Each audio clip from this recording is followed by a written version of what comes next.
Boa noite, professor. Boa noite, tudo bem com vocês?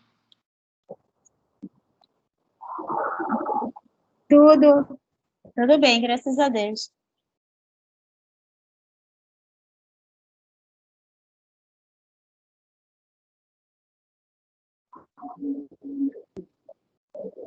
Professor, quando vai ser a nossa parcial?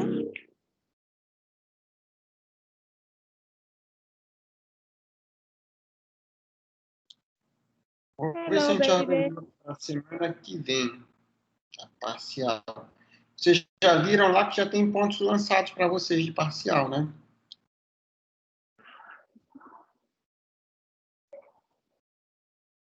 Meu Deus, eu ainda não vi. Já? Não vi Já? ainda não. Depois ainda confirma não. lá, está lançado lá. Misericórdia.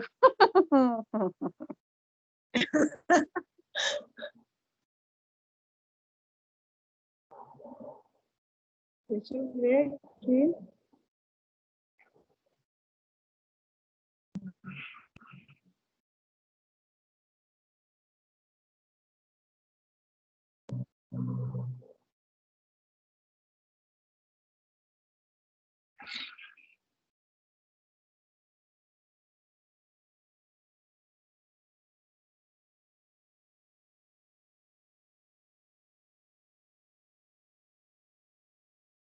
Cadê?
Então, vamos começar, pessoal.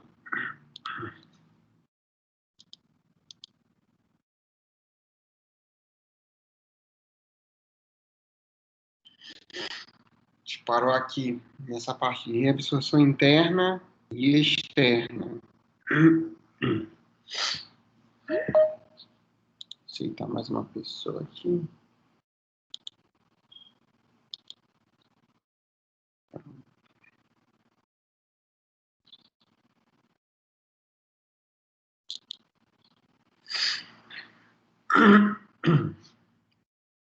Vamos lá.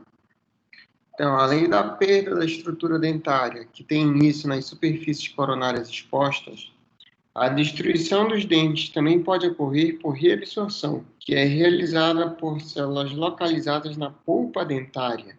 Daí a esse fenômeno dá-se o nome de reabsorção interna. Ou por células que estão localizadas no ligamento periodontal, aí seria a reabsorção externa. Tá? A reabsorção interna é relativamente rara, e em muitos casos sucede o trauma nos tecidos pulpares, como o trauma físico ou uma pulpite por cárie também.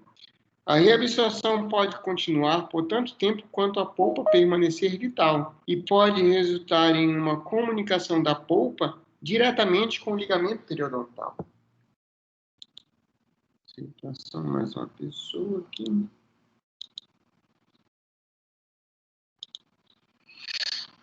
Por sua vez, a reabsorção externa é muito comum. Com exame minucioso, todos os pacientes são prováveis portadores de reabsorção radicular em um ou mais dentes. Em uma revisão radiográfica de 13.263 dentes, todos os pacientes mostraram evidências de reabsorção radicular. E 86,4% dos dentes examinados apresentaram reabsorção externa, com média de 16 dentes afetados por paciente. Então, é bastante grande e bastante elevado o número de reabsorção radicular externa, né? Quem faz tratamento ortodôntico vai sofrer inevitavelmente reabsorção radicular externa, principalmente do ápice dos elementos dentários. Isso daí já é esperado, isso é uma iatrogenia comum da movimentação ortodôntica. Só que isso tem que ser observado de perto durante o tempo de tratamento que o paciente vai sofrer. Tá? Muitas áreas de reabsorção são moderadas e sem importância clínica, mas 10% dos pacientes apresentam quantidades incomuns de reabsorção externa. E essas quantidades incomuns, nesses 10%, é que vai levar à perda do elemento dentário ou o tratamento de canal do elemento dentário. O potencial para a reabsorção é inerente ao tecido periodontal de cada paciente.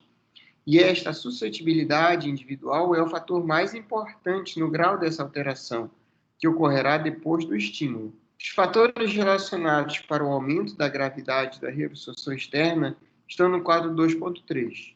Então, só aqui, quadro 2.3. Fatores que estão associados ao fenômeno de reabsorção externa. Então, cistos podem causar reabsorção interna, clareamento intracoronário de dentes despolpados podem provocar reabsorções externas, que desequilíbrio hormonal, doença de Paget, envolvimento pelo herpes zoster, enxerto de fenda alveolar, forças mecânicas excessivas, por exemplo, tratamento ortodôntico, forças oclusais excessivas, inflamação perirradicular, provavelmente pelo acesso à cárie, pressão por dentes impactados, o reimplante dentário, tratamento periodontal, o trauma físico direto no dente e os tumores. Todos esses podem ser as causas, eles individualmente ou associados, para que ocorra a reabsorção externa do paciente. Muitos casos foram chamados de idiopáticos, porque nenhuma razão foi encontrada para explicar a rápida reabsorção. Quando os exames radiográficos iniciais de um paciente demonstram um grau de reabsorção além daquele que é normalmente encontrado, o cirurgião dentista deve avaliar os riscos potenciais envolvidos nos procedimentos iniciais, como os ortodônticos, que são conhecidos por serem associados ao aumento de risco de reabsorção externa. Vou aceitar aqui uma pessoa. E é engraçado porque hoje me apareceu justamente uma paciente com esse grau de reabsorção externa causada pelo elemento 48. Estava impactado. Deixa eu ver se eu acho a radiografia aqui para poder mostrar para vocês. Só uma parte da radiografia para não divulgar nomes.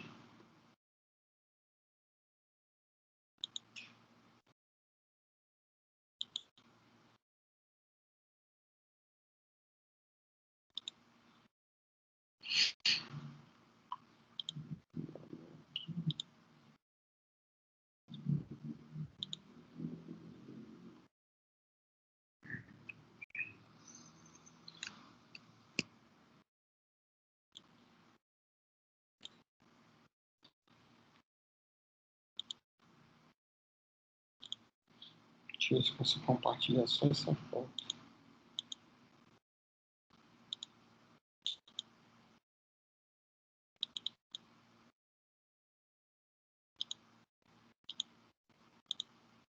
Espera aí que eu estou vendo se eu consigo compartilhar. Acho que sim. Estão vendo a foto aí? A imagem? Sim. Então, esse daí é um caso típico, né? Isso daí acontece demais com os terceiros molares. Nesse caso aí, esse paciente tinha dente 48, incluso e impactado, ok? E aí nota a reabsorção que ele começa a causar nesse elemento dentário, no 47 nesse caso, tá? E aí o paciente já começa a sentir dores aqui nessa região também, por conta dessa reabsorção provocada por este elemento dentário. Vou voltar lá para o livro.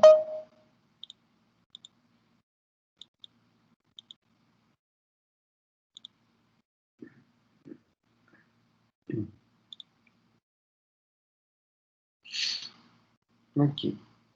Características clínicas e radiográficas. A reabsorção de dentina ou de cemento pode ocorrer em qualquer região que entre em contato com o tecido mole vital. A reabsorção interna é geralmente assintomática e descoberta normalmente em radiografias de rotina. A dor pode ser relatada quando o processo é associado a significativa inflamação pulpar. São observados dois padrões principais. Primeiro, uma reabsorção inflamatória e, segundo, uma reabsorção por substituição, ou que é chamado também reabsorção metaplásica. Figura 2.20. Aqui. Na 2.20, então, a gente tem a reabsorção dentária. Ilustração comparativa entre os padrões comuns de reabsorção dentária interna e externa. A reabsorção interna resulta em um alargamento radiolúcido da câmara pulpar. Então, essa daqui, ó, um alargamento radiolúcido da câmara pulpar. Na reabsorção externa, a radiolucidez é sobreposta à polpa radicular, que não é alargada. Então, aqui nesse caso aqui de estar sobreposta, ok? Mas se tivesse lateralmente aqui, apareceria o padrão de reabsorção, ok? E aqui no meio a por substituição ou a metaplásica, tá? Então o que aconteceu aqui?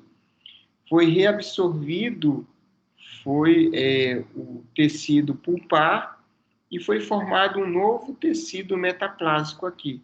Houve uma substituição desse local que normalmente seria ocupado pela polpa dentária. Tá? Aqui. Quem está aqui esperando?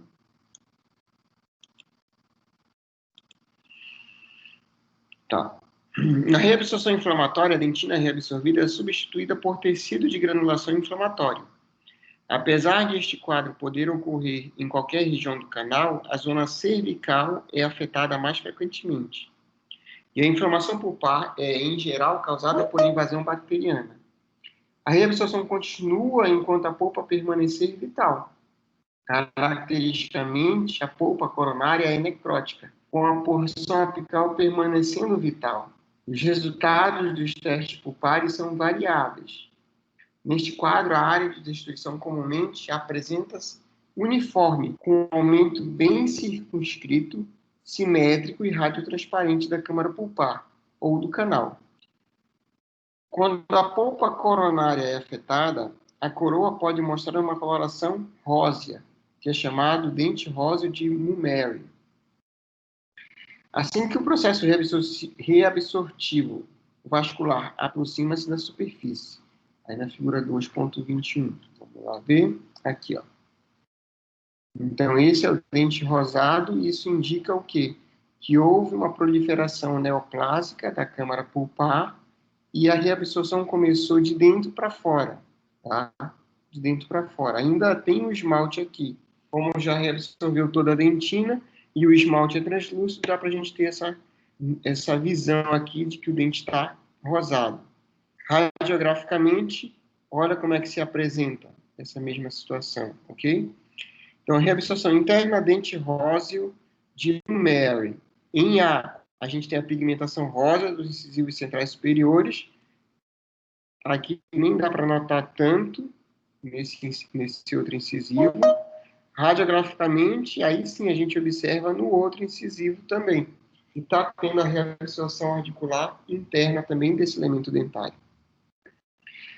E em B, a radiografia do mesmo paciente, mostrando extensa reabsorção de ambos os incisivos centrais superiores, tanto do 11 como do 21, tá?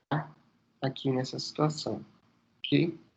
Isso pode ter sido provocado pelo simples trauma, já que a gente não tem presença de restaurações extensas nessa região, nem de cárie dentária. O simples trauma físico nessa região pode predispor à reabsorção radicular interna desses elementos dentários. Tratamento para isso daqui, nesse caso da esquerda, é extração, realmente não tem mais o que se fazer. Nesse caso da direita, pode-se tentar frear o avanço através do tratamento endodôntico. Ok? Nessa situação, normalmente os dentes eles são assintomáticos, o paciente não sente nenhum sintoma e ele vai em busca de algum outro tratamento de rotina, normalmente. Então, quando isto ocorre, na raiz, o contorno do canal é perdido e é vista radiograficamente uma dilatação em forma de ampola, os 22, aqui. Então, novamente, uma reabsorção radicular interna no terço médio da raiz, né? Aí a gente tem o alargamento do canal, ok? Esse daqui provavelmente pode ter sido causado pela fratura aqui, pela exposição mínima da polpa, né?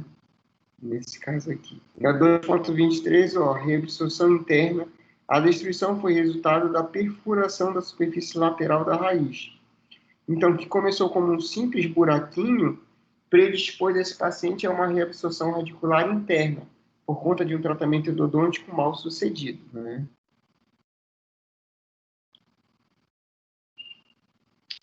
Se o processo continua, a destruição eventual pode perfurar a superfície lateral da raiz, o que pode dificultar a distinção para a reabsorção radicular externa.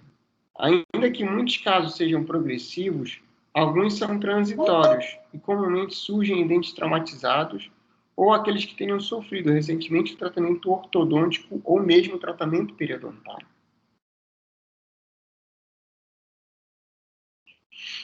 O padrão remanescente da reabsorção interna denomina-se substituição ou reabsorção neoplásica.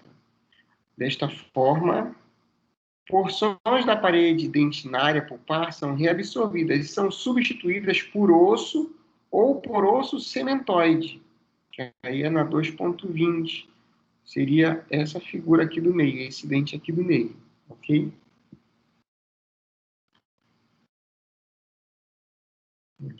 Passei. Radiograficamente, a reabsorção por substituição apresenta-se como um alargamento do canal e é preenchido com um material menos radiodenso do que a dentina que está circundando. Em razão de a zona central da polpa ser substituída por osso, o aspecto radiográfico com frequência demonstra um canal parcialmente obliterado. A linha de destruição é menos definida do que aquela vista na reabsorção inflamatória, ou naquela outra reabsorção radicular, que é a mais comum, como se fosse essa da figura 2.22. A gente vê bem delimitado o padrão de reabsorção dentro da raiz. A reabsorção externa, ao contrário, apresenta-se caracteristicamente como uma perda dessa estrutura dentária que tem um aspecto semelhante a ruído de traça, na qual a radiolucidez é bem menos definida e demonstra variações na densidade em função desse ruído de traça. Aí tem as figuras 2.24 até a 2.27. Se a lesão estiver sobre o canal, só terminar de ler esse parágrafo, sobre o canal pulpar, um exame mais acurado demonstra permanência de um canal inalterado através da área do defeito. A maioria dos casos envolve o ápice ou a porção média da raiz. A reabsorção externa pode criar defeitos significativos nas coroas antes da erupção. Este quadro frequentemente é confundido como cárie pré-eruptiva e é visto por alguns investigadores como sendo causado por defeitos do epitélio do esmalte, que permitem, então, ao tecido conjuntivo entrar em contato direto com o esmalte e aí fazer a reabsorção dessa coroa do elemento dentário. Então, vamos ver os casos aqui através das radiografias, tá?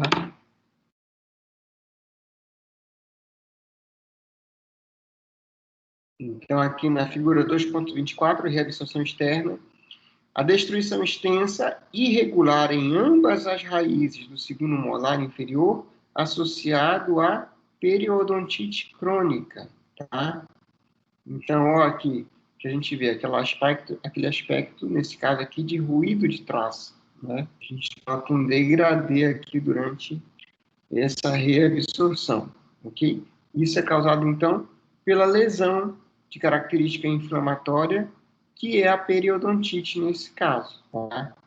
Reabsorveu esse elemento dentário, provavelmente vai perder esse elemento dentário, e esse outro, se quiser mantê-lo, vai ter que fazer o tratamento endodôntico nesse outro elemento dentário, tá?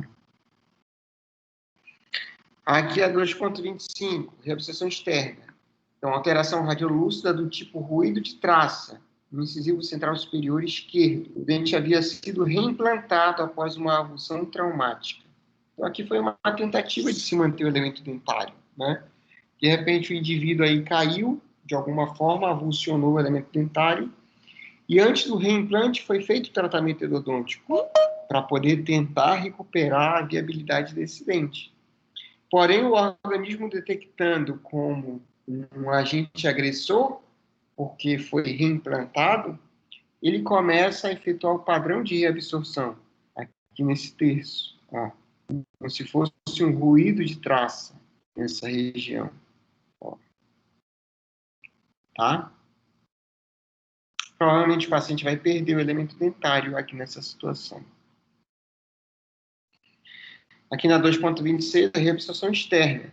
Extensa reabsorção externa de coroa do canino superior direito que está impactado.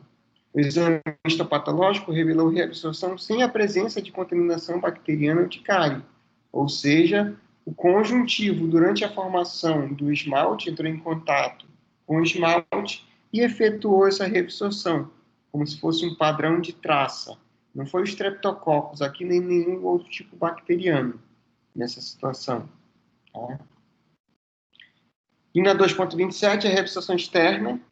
Reabsorção externa difusa de dentina radicular na cárie superior. O processo surgiu após o início desse tratamento ortodôntico. Então, aqui seriam os dois incisivos centrais, aqui lateral e aqui lateral também. Então, os incisivos centrais, eles perderam o terço médio e o terço apical. Só estão com o terço cervical da raiz. Aqui também. Provavelmente o dente está com mobilidade, e aí tem que ser pesado na balança se vai manter esse dente ou se vai fazer a extração e fazer outro tipo de reabilitação nesse paciente. Mas isso tudo provocado pela movimentação ortodôntica, né? Em dentes avulsionados reimplantados, quando não há uma intervenção rápida e apropriada, uma extensa reabsorção externa é muito comum. E mesmo a gente fazendo também todo o protocolo direitinho, a reabsorção externa, nos casos dos dentes implantados, é muito comum também.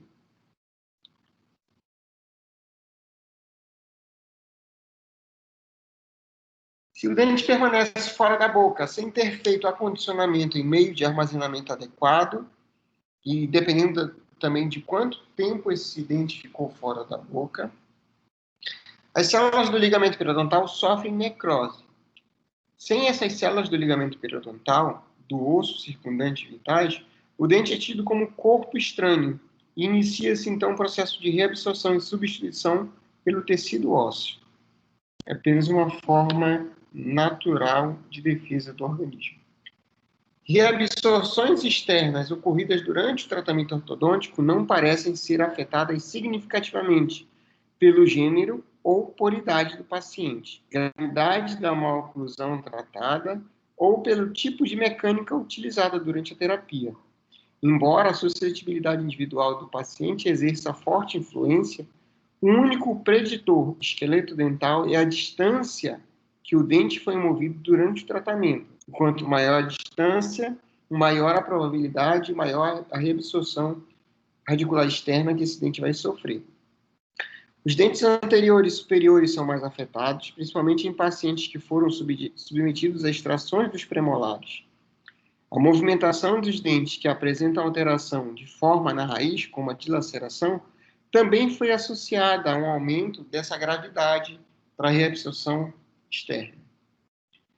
Às vezes, a reabsorção externa pode começar na área cervical e estender-se de uma pequena abertura até o envolvimento de uma grande área de dentina entre o semento e a polpa. A reabsorção pode progredir apicalmente para o interior da polpa ou em direção coronária, por sob o esmalte e simular o dente róseo, visto daquela reabsorção radicular interna. A fase cervical da reabsorção externa é, em geral, rápida e foi chamada de reabsorção cervical invasiva. Em alguns casos, vários dentes podem estar envolvidos. E uma causa subjacente da acelerada destruição pode não ser óbvia. Nesse caso aqui, a gente tem a reabsorção radicular idiopática múltipla, essa figura 2.28 ao lado. Então, múltiplas reabsorções radiculares idiopáticas, então, extensa reabsorção cervical invasiva de vários elementos dentários anteriores, na mandíbula. Tá? Os dentes estavam líquidos e, por algum motivo, houve a reabsorção em margem de vazamento dentário. A causa exata desse tipo de padrão de reabsorção é imprecisa e pode resultar de uma variedade de estímulos inflamatórios, traumáticos ou mesmo bacterianos. Até mesmo uma periodontite crônica pode levar a isso daí, afetando as células plásticas dentro do ligamento periodontal. Tal fenômeno tem sido observado após o tratamento ortodôntico, durante a cirurgia, após a cirurgia ortognática, uma cirurgia, qualquer tipo de cirurgia dentoalveolar, com uma extração simples, raspagem e alisamento radicular, clareamento intracoronário de um dente tratado endodonticamente, trauma local, bruxismo e mesmo a fratura dentária. Outros investigadores acreditam que este padrão de reabsorção possa ser desencadeado por patógenos periodontais, com boa resposta ao debridamento mecânico local, combinando também com antibióticos sistêmicos. Além da reabsorção cervical invasiva, a reabsorção externa generalizada e progressiva também pode afetar a porção apical das raízes. Embora esse padrão possa ocorrer de forma secundária ao distúrbio endócrino ou parte de um pequeno número de condições sistêmicas, muitos desses casos têm difícil detecção e causa idiopática. Se ocorrem dificuldades em distinguir a reabsorção externa da interna, a técnica de Clark, que é a dissociação da radiografia periapical, pode ser utilizada por meio de duas exposições radiográficas. Uma que é perpendicular, que é ortorradial, e outra que seria mesializada, ou seja, objetos próximos à fonte de radiação serão movidos distalmente, em direção oposta ao que foi movimentado o cone de feixe de raio-x. Com esta técnica, os locais de reabsorção externa parecem afastar-se do canal pulpar, quando as radiografias são comparadas. Além disso, as radiografias podem revelar qual lado da raiz está afetado em caso de reabsorção externa também. Só aceitar algumas pessoas aqui. Características histológicas, não. Tratamento e prognóstico agora.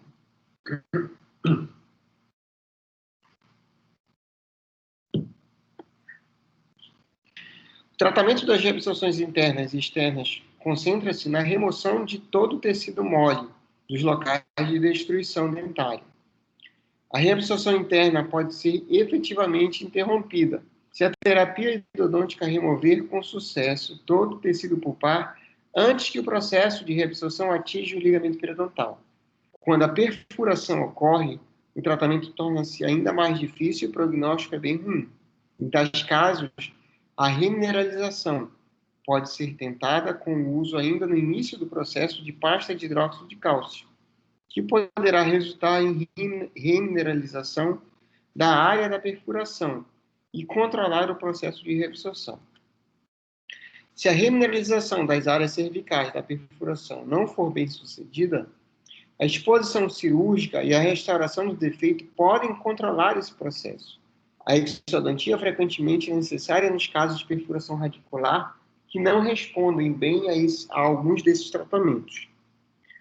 O primeiro passo no tratamento da reabsorção externa é a identificação e eliminação de qualquer fator desencadeante.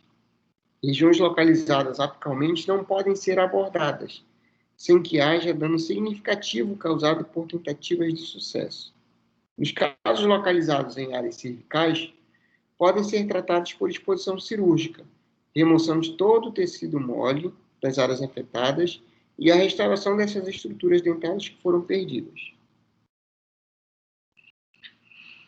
Devido às células responsáveis pela reabsorção externa estarem localizadas no ligamento periodontal, a terapia endodôntica não é eficaz para estabilizar o processo. Em uma pesquisa sobre reabsorção cervical generalizada, a terapia direcionada contra patógenos periodontais locais, por exemplo, debridamento, raspagem, alisamento radicular, combinado com metronidazol e amoxicilina sistêmicos, cessou a reabsorção e foi associado ao aumento da densidade da crista óssea que estava adjacente a esse dente que estava sofrendo reabsorção. Para dentes avulsionados, a melhor maneira de prevenir a reabsorção é mantendo-se a vitalidade do ligamento periodontal, realizando o reimplante o mais breve possível, imediato, no curto espaço de tempo, fazendo uso de solução fisiológica para seu armazenamento. Dentes reimplantados que possuem o ápice aberto devem ser monitorados mensalmente. Para dentes com ápice fechado, a terapia endodôntica se faz necessária. Dentes avulsionados com ápice aberto e células do ligamento periodontal não vitais devem ser reimplantados.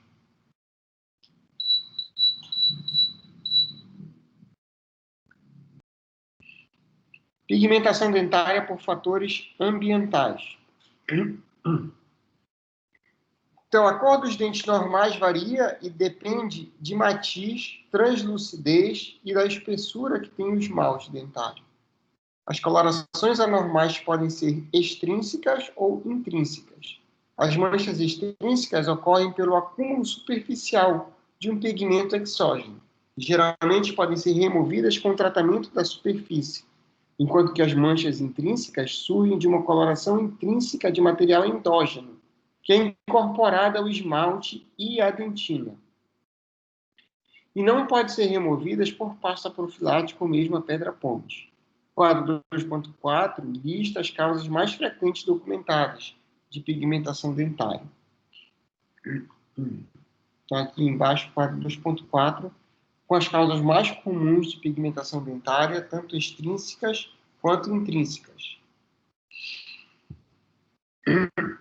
Das extrínsecas, então, manchas bacterianas, o ferro, tabaco, alimentos e bebidas, principalmente alimentos muito condimentados ou bebida muito corada com corante, hemorragia gengival, materiais restauradores e medicações também. Já as causas mais comuns da pigmentação dentária intrínseca: amelogênese imperfeita, dentinogênese imperfeita, fluorose dental, porfíria eritropoiética, aí seria um distúrbio na coagulação relacionado às hemácias do indivíduo, a hiperbilirrubinemia, que seria o excesso de bile circundante na corrente sanguínea, ou cronocrose, trauma, decomposição localizada de hemácias e determinados tipos de medicações. Então, a gente sabe que a gente não pode prescrever determinados antibióticos para esse paciente quando está no período de formação dentária, que a gente já comentou, principalmente a tetraciclina, né?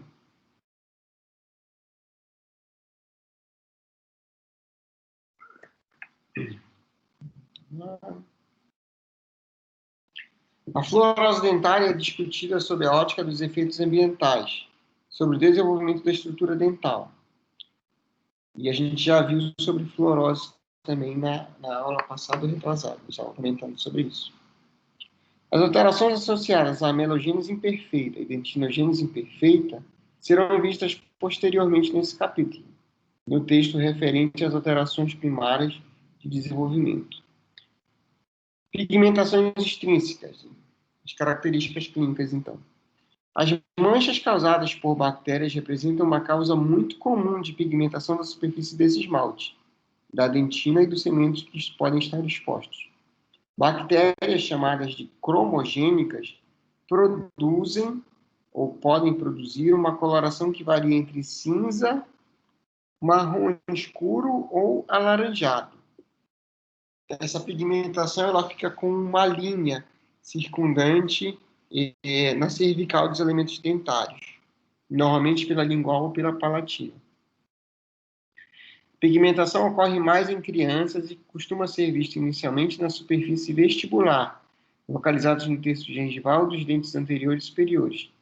Em contrapartida, com as pigmentações causadas por placa, as manchas marrom escuras mais provavelmente não são primariamente de origem bacteriana, mas sim secundárias à formação de sulfito férrico, advindo de interação entre sulfito de hidrogênio bacteriano e o ferro presente na saliva ou no fluido do suco gengival. O uso intensivo de produtos derivados de tabaco, de chá ou café em geral resulta em significativa pigmentação marrom da superfície do esmalte dentário. Vou só admitir mais uma pessoa aqui. A gente tem a figura 2.30. Aqui, ó. Essas pigmentações aqui, pigmentação específica por tabaco. E aí seriam essas manchas extrínsecas marrons de esmalte na superfície lingual dos dentes anteriores e inferiores, devido ao uso prolongado do tabaco. As bactérias cromogênicas, elas produzem uma pigmentação que é em coloração semelhante a esta daqui, marrom escuro, meio alaranjado, ok? Mas é mais parecido o formato como se fosse essa linha aqui, como se fosse isso daqui, próximo à cervical dos elementos dentários, aquelas bactérias cromogênicas. O alcatrão presente no tabaco dissolve-se na saliva e penetra facilmente nas fóssulas e fissuras do esmalte. Tabagistas de tabaco e de maconha apresentam maior envolvimento das superfícies linguais dos incisivos inferiores. Usuários do fumo de mascar geralmente demonstram comprometimento do esmalte na área de alojamento do tabaco. Então, aí já seria uma lesão também por abrasão que a gente viu na aula passada, pela atrição. Manchas provenientes de bebidas também costumam comprometer a superfície lingual dos dentes anteriores, mas as manchas são habitualmente mais difusas e menos intensas. Além disso, alimentos que contêm clorofila em abundância podem produzir pigmentação verde na superfície desse esmalte. A pigmentação esverdeada associada às bactérias cromogênicas ou ao consumo frequente de alimentos que contêm clorofila podem assemelhar-se ao quadro de manchas verdes secundárias à hemorragia gengival. Como seria esperado, este quadro de pigmentação ocorre mais em pacientes com higiene bucal que é deficiente e que têm gengivas hiperplasiadas, eritematosas ou mesmo hemorrágicas. A cor é o resultado da decomposição da hemoglobina em biliverdina, é a decomposição normal da hemoglobina. Vários medicamentos podem resultar também na coloração da superfície do dente. No passado, a utilização de produtos com grandes quantidades de ferro ou de iodo foi associada a significativa pigmentação negra dos dentes. A exposição a sulfetos, nitrato de prata ou manganês pode causar manchas que variam entre cinza, amarelo, marrom ou mesmo preto.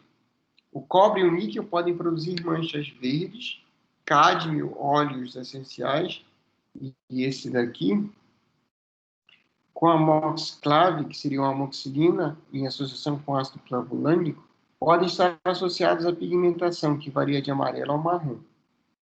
Muitas pesquisas recentes têm documentado uma pigmentação que oscila entre o amarelo e o marrom, associada à doxiciclina, que pode ser removida por profilaxia profissional com agentes abrasivos. A causa da pigmentação ainda não está clara. Recentemente, novos medicamentos foram responsabilizados por pigmentações. Aí a gente tem o fluoreto estanioso e a clorexidina também, mas nesse caso é clorexidina alcoólica. Oi, bem. Estou dando aula, tá? Vai para lá.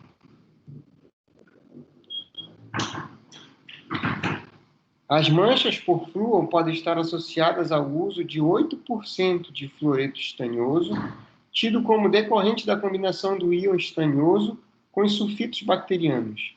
Esta mancha negra ocorre predominantemente em pessoas com higiene bucal que está deficiente, em áreas previamente afetadas por cárie também. As superfícies vestibulares dos dentes anteriores e as oclusais são as mais afetadas. A clorexidina é associada a manchas marrom amareladas, que predominantemente envolvem a superfície interproximal, junto à margem gengival. A intensidade das manchas varia com a concentração da medicação e com essa suscetibilidade desse paciente. Embora um aumento de maior frequência tenha sido associado ao uso de bebidas contendo tanino, como chá, vinho, a escovação eficiente, o uso do fio dental ou mascar chiclete com frequência também pode diminuir essas manchas extrínsecas pelo tanino. A clorexidina não é a única na associação de manchas dentárias. Muitos antissépticos orais, como Listerine e sanguinarina, também produzem manchas semelhantes, que podem e são removidas por meio de profilaxia com agentes mais abrasivos.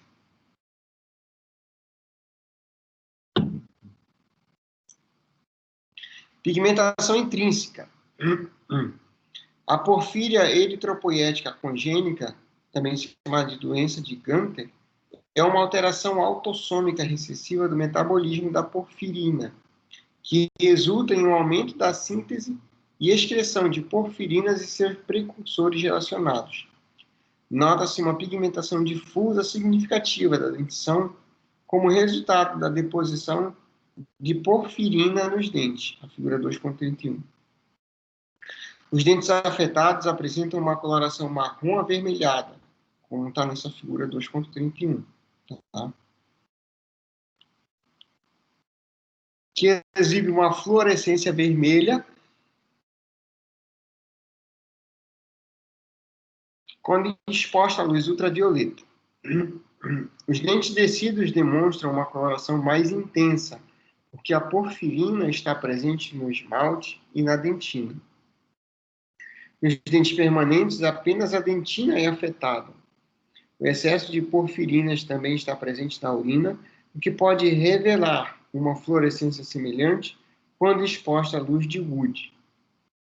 Outra desordem metabólica autossômica recessiva, a alcaptonúria, está associada à pigmentação azul escura, chamada de ocronecrose, que ocorre no tecido conjuntivo, tendões e nas cartilagens.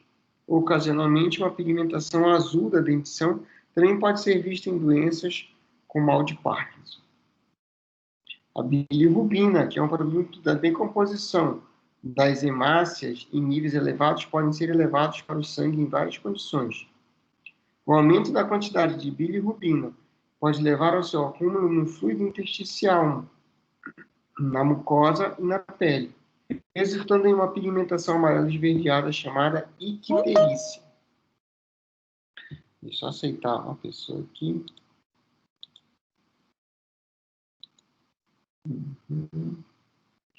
Durante o período de hiperbilirrubinemia, os dentes em desenvolvimento também podem acumular o pigmento e se tornarem intrinsecamente manchados.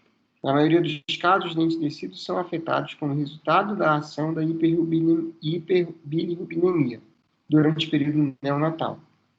As causas mais comuns são eritroblastose fetal e a atresia biliar. Outras doenças que exibem menos frequentemente manchas intrínsecas deste tipo são o nascimento prematuro, incompatibilidade do sistema sanguíneo, disfunção respiratória neonatal, hemorragia interna significativa, hipotireoidismo congênito, hipoplasia biliar, doenças metabólicas e a hepatite neonatal. A eritroblastose fetal é uma anemia hemolítica do recém-nascido. Secundária a uma incompatibilidade sanguínea, geralmente é o fator RESO, o fator RH, entre a mãe e o feto. Em geral, essa alteração é relativamente incomum, devido ao uso de gama-globulina anti-antígeno no parto de mães que tenham RH negativo.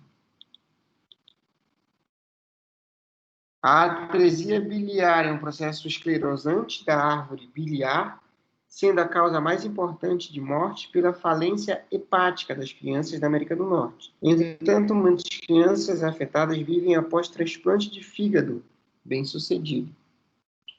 A extensão das alterações dentárias correlaciona-se com o período de hiperbilirrubinemia, e a maioria dos pacientes exibe um envolvimento limitado aos dentes descidos.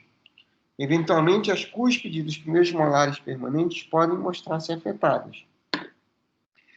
Além de hipoplasia do esmalte, os dentes atingidos apresentam uma pigmentação esverdeada, que é chamada de clorodontia.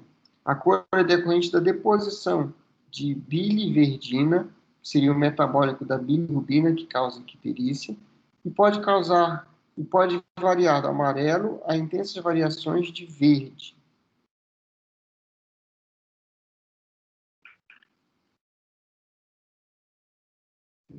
No 2.32. Aqui. Pigmentação dentária relacionada com a hiperbilirrubinemia. Pigmentação da dentição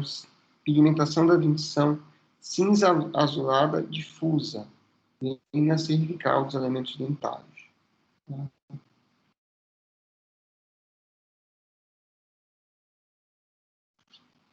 A cor da estrutura do dente formado após a resolução da hiperbilirrubinemia parece normal. Os dentes mostram muitas vezes uma linha distinta de divisão, separando as porções esverdeadas, formadas durante a hiperbilirrubinemia, e das porções de coloração normal, formada após os níveis de bilirrubina terem sido restabelecidos.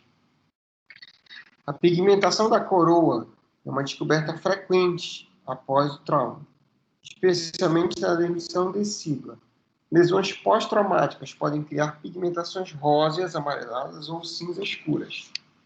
Pigmentação rósea temporária, que aparece entre 1 a 3 semanas após o trauma, pode representar dano vascular localizado, e geralmente retorna ao normal de 1 a 3 semanas.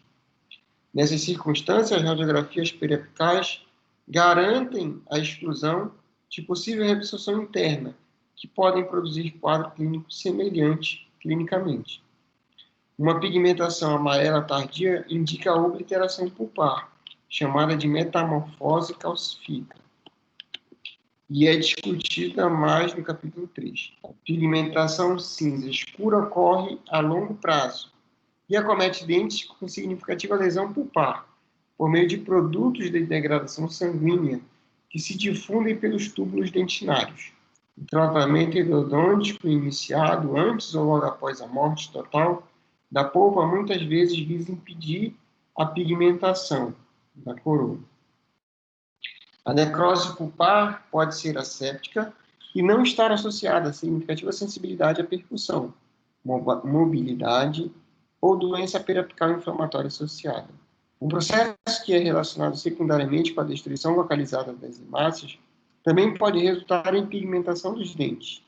Em algumas vezes, durante um exame de necropsia, seria um exame post-mortem, é encontrada uma pigmentação rósea nos dentes. As coroas e o colo dos dentes são mais afetados, acreditando-se que o processo surja pela decomposição da hemoglobina no tecido pulpar necrosado, dos pacientes nos quais o sangue se acumulou na cabeça. Uma pigmentação semelhante, rósea ou vermelha dos dentes sensíveis superiores foi relatada em um paciente vivo com Hanseníase lepromatosa.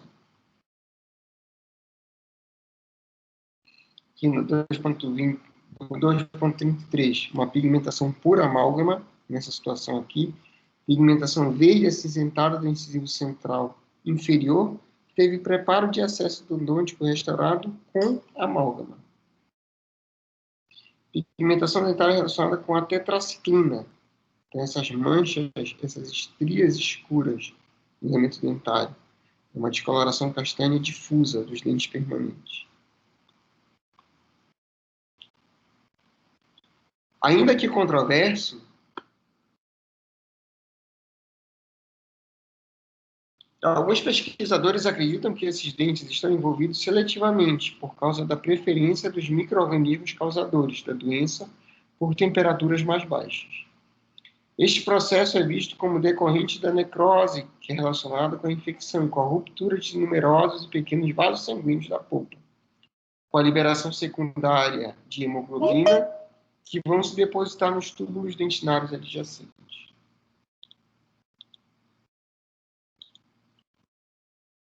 Pigmentação por materiais restauradores, especialmente o amálgama, podem resultar em pigmentação cinza escura desses dentes.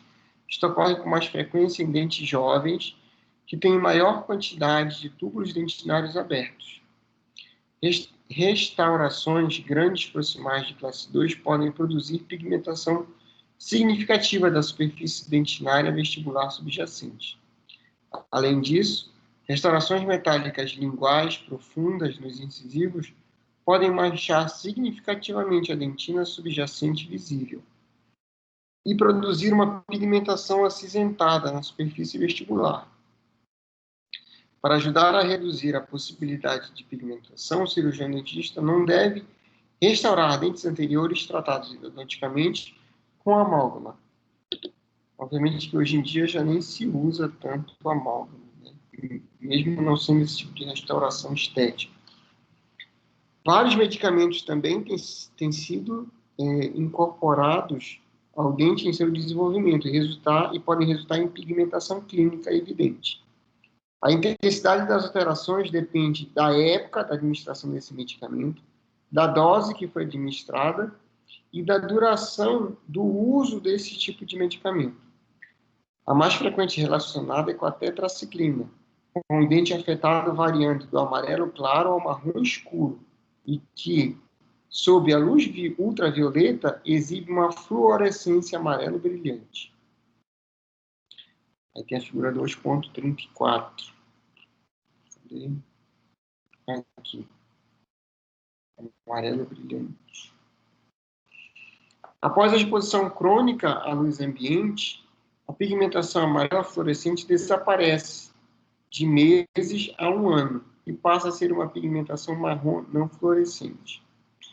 A droga e os seus homólogos podem atravessar a barreira placentária.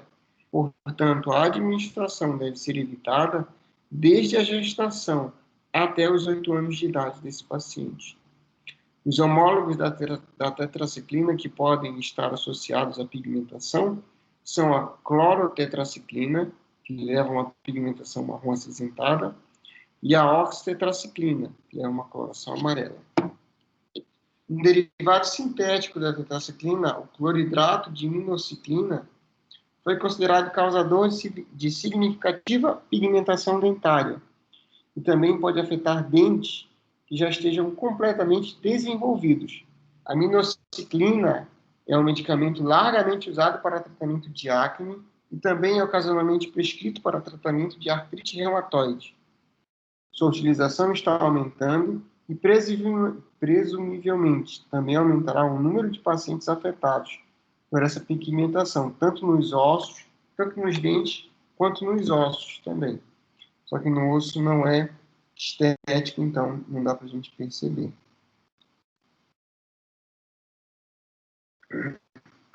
Tudo bem, pessoal? Sim, professor. Sim, professor, tudo bem.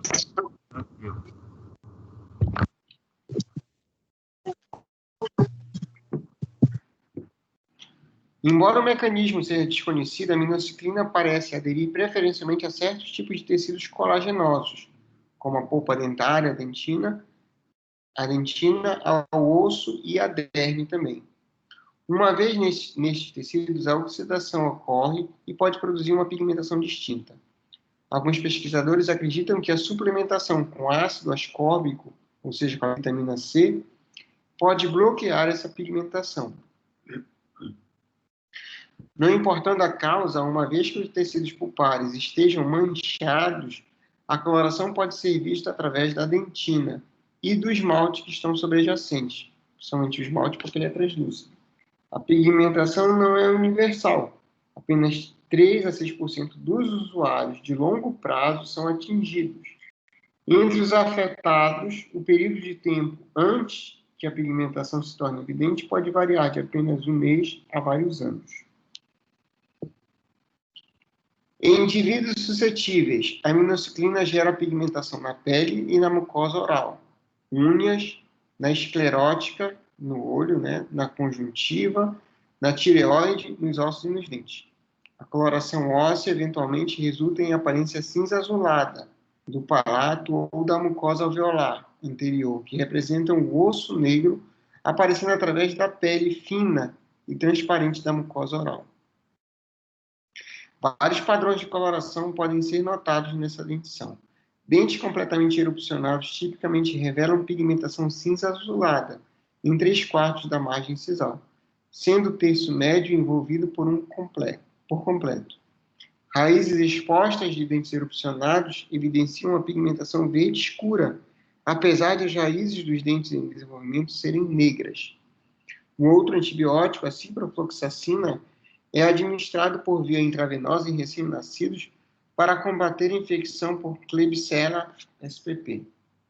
Embora menos significativo do que a tetraciclina, esse medicamento também foi associado à pigmentação dentária intrínseca, geralmente de cor esverdeada. Qual seria o tratamento e prognóstico, então? O polimento cuidadoso com pedra pómez refinada pode remover a maioria dos pigmentos extrínsecos sobre os dentes. Reconhecidamente, a profilaxia normal com pasta profilática é insuficiente. Pigmentos persistentes geralmente são removidos pela mistura de 3% de peróxido de hidrogênio com pedra pómez ou o uso de jatos de bicarbonato. O uso de jato profilático com abrasivos suaves é o mais eficaz. A recidiva das manchas é comum, a menos que a causa seja reduzida ou eliminada. A melhora do padrão de higiene bucal geralmente minimiza a chance de recidiva desse paciente. Já os pigmentos intrínsecos são muito mais difíceis de serem resolvidos, devido à frequente extensão do envolvimento da dentina. Soluções estéticas incluem coroas totais, clareamento externo de dentes vitais, clareamento interno para dentes desvitalizados, restaurações adesivas, reconstrução com resina composta e coroas veneers laminadas. O tratamento deve ser individualizado para atender às necessidades próprias de cada paciente e do seu quadro específico de pigmentação.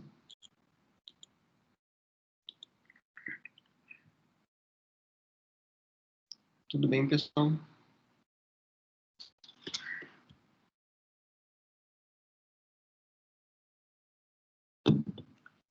Distúrbios localizados de erupção. Primeiro vem a impacção. A erupção é o processo contínuo de movimentação de um dente do seu local de desenvolvimento para sua posição funcional. Os dentes que cessam a erupção antes de emergirem estão impactados. Alguns autores subdividem estes dentes não erupcionados entre os que estão obstruídos por uma barreira física, são chamados de impactados, e aqueles que parecem mostrar uma perda da força eruptiva, ou seja, não tem nenhuma barreira física impedindo a sua erupção, mas ele mesmo assim não irrompe. Então, esses dentes são chamados de inclusos. Em muitos casos, um dente pode parecer incluso, entretanto, quando removido, pode ser descoberto um amartoma odontogênico subjacente ou mesmo um tumor. Portanto, parece apropriado classificar todos esses dentes como impactados. Características clínicas e radiográficas. A impacção dos dentes tecidos é raríssima quando ocorre. Os segmentos molares são os mais afetados. 2,35. Aqui muito parecido com a radiografia que eu mostrei para vocês. Essa daqui. Fragmento radiopaco de osso subjacente sequestrado pode ser visto no terceiro molar impactado, nessa região superior aqui, esse osso sequestrado, ok? E na 2,37, ó, a reabsorção radicular que foi causada por esse elemento dentário, terceiro molar, né? Impacção mesioangular do terceiro molar inferior direito, associada à reabsorção significativa da raiz distal do segundo molar. E aqui no 2,35, impacção primária dos dentes descidos, ok? O segundo molar descido direito mostra erupção retardada e aumento da radiolucidez pericoronária, nessa região aqui. Ele já devia ter irrompido, mas por algum motivo aqui, ele não irrompeu. A análise de caso sugere que a anquilose representa o papel principal nessa patogênese. Durante a dentição permanente, os terceiros molares inferiores são os dentes mais impactados, seguidos pelos terceiros molares e caninos superiores, em ordem decrescente de frequência. A impacção também pode ser vista nos pré-molares inferiores, caninos inferiores, pré-molares superiores, incisivos centrais superiores, incisivos laterais superiores e segundos molares inferiores. Primeiros molares e segundos molares superiores são raramente afetados. A falha na erupção é causada mais vezes por apinhamento e desenvolvimento maxilofacial insuficiente. Procedimentos que objetivam a criação de espaço, como a remoção dos premolares, com a finalidade ortodôntica, estão associados à diminuição da prevalência dessa impacção de terceiros molares. Dentes impactados são, com frequência, desviados ou angulados e, por fim, perdem o seu potencial de erupção após a conclusão do desenvolvimento completo da raiz.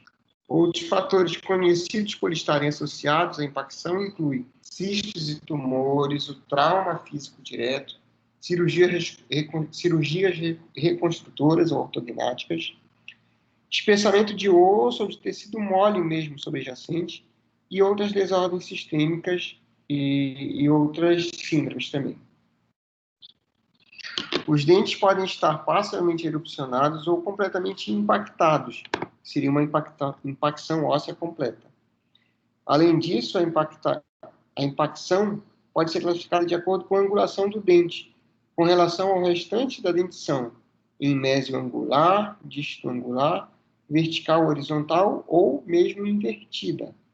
Às vezes, pequenas espículas ósseas não vitais podem ser vistas, clínica ou radiograficamente, superiores às coroas dos dentes que permanecem impactados, não irrompidos. O processo é chamado de sequestro de erupção e ocorre quando fragmentos ósseos são separados do osso contínuo durante a erupção do dente associado. Pode ser notada uma ligeira sensibilidade nessa área, principalmente durante a alimentação. Então, o tratamento e prognóstico da impacção. As opções de tratamento incluem observação continuada, ou seja, somente preservação, erupção ortodôntica assistida, transplante e a remoção cirúrgica também. A presença de infecção, lesões cariosas não restauráveis, cistos, tumores ou destruição de dentes adjacentes e osso ordenam a exodontia. A remoção cirúrgica desses dentes impactados é um procedimento mais realizado por cirurgiões orais e maxilofaciais. A escolha do tratamento em casos assintomáticos é uma área de debate acirrado e não há resolução óbvia de imediato. Então, está muito dividido entre os que dizem para deixar e os que dizem para fazer a remoção. Os riscos associados à não intervenção desse elemento que está impactado incluem, então, possível apinhamento na dentição, a reabsorção e piora na condição periodontal dos dentes adjacentes, desenvolvimento de condições patológicas, como infecções, cistos e tumores, e os riscos da intervenção para a remoção desse dente que está impactado incluem perda sensitiva permanente ou transitória daquela região, alveolite, o trismo, que é a infecção na articulação, a infecção de forma geral no local da cirurgia, fratura de algum instrumento ou mesmo do elemento dentário, lesão da articulação temporomandibular, lesão periodontal e lesão aos dentes adjacentes também. Os padrões de referência dentária fornecem uma variedade de perspectivas de diferentes profissionais de odontologia. Muitos especialistas, cirurgiões bucomaxilofaciais, veem uma grande porcentagem de condições patológicas significativas associadas a dentes impactados comparados com a experiência de outros clínicos. Embora a doença esteja raramente associada a dentes impactados em crianças e adultos jovens, muitos estudos documentaram um aumento da prevalência desse problema em décadas posteriores. Portanto, qualquer estudo prospectivo significativo deve ser extenso, em vez de se limitar a apenas poucos anos. Uma revisão de 2.646 lesões pericoronárias submetidas a exames em um serviço de patologia oral revelou que 32,9% dos casos apresentaram lesões patologicamente significativas, com forte relação entre a idade e a prevalência de lesão pericoronária. Nesta revisão de 6 anos, havia 6 carcinomas de células escamosas primárias, oriundo desses cistos dentígeros, além de numerosos ceratocistos odontológicos e tumores odontogênicos. Por causa da frequente exposição a tão significativas lesões pericoronárias, tais especialistas geralmente recomendam a exodontia de um dente impactado. O sequestro da erupção não requer tratamento. Em geral, sofre reabsorção espontânea e, em não sofrendo reabsorção espontânea e incomodando o paciente, como já foi descrito aí, pode ser feita anestesia e remoção de somente aquele fragmento também. Tudo bem, pessoal?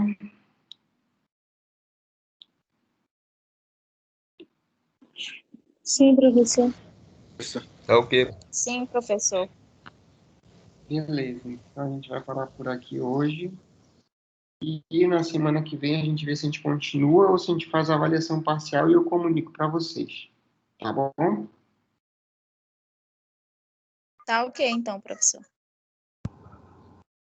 Como essa aula não foi pelo AVA, eu vou baixar depois e vou colocar o link pro YouTube, de onde eu vou colocar essa aula. Tá, pessoal? Então, vamos ver como é que vai ficar na semana que vem. Beleza? E todo mundo conseguiu baixar o livro aí? Tá todo mundo com o livro? O livro vai ser fundamental aí para a gente fazer Professor, a eu não avaliação. estou com o livro. Não conseguiu Eu não, baixar? como é que eu faço para baixar? E tem Quem é que- vários livros. Uhum. Aparece Esse daqui, para mim. Isso daqui é uma patologia oral e maxilofacial, tá? Tem alguém aí que conseguiu baixar, legal, de boa? Eu consegui mandar no grupo. Conseguiu colocar lá no grupo? Coloca de novo, por favor, que eu acho que deve ter gente que não teve acesso, né? Vou procurar lá e botar. Colocar de Edilene, novo. conseguiu, amiga? Se tu conseguir, tem como tu colocar no nosso grupo de odonto? Aí coloca lá que semana que vem a gente vai precisar, tá? Para a gente fazer a nossa parcial para vocês consultarem, tá bom? Tá, ainda não consegui, mas vou conseguir, vou tentar. Tá, providencia lá, tá? Então, Ok. tá. Por hoje, estão liberados. Até semana que vem, pessoal. Tchau, tchau. Boa noite.